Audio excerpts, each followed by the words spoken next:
বাবা তুই আর মাথা গরম করিস না, এই বিয়াটা মাইনা নি, তেমন একটা বদনাম নিয়ে হয় না বাজান। হইলে হইব, না হইলে না হইব। ফালতু ফ্যামিলির লগে আমি আমার বোনের বিয়া দিব না।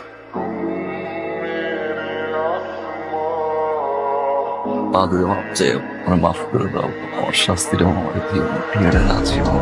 ঠিক আছে, আমি তো মামার বিয়েতে রাজি। তোমার তো সত্য আছে, জানি তুই ভালোবাসছিস, কিন্তু ওই মেয়ের সাথে তুই কোনো সম্পর্ক রাখতে পারবি না।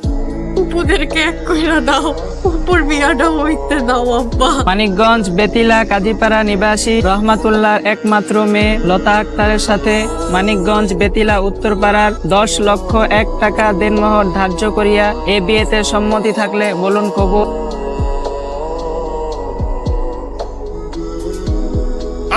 কি রে বাজান, কি হইছে?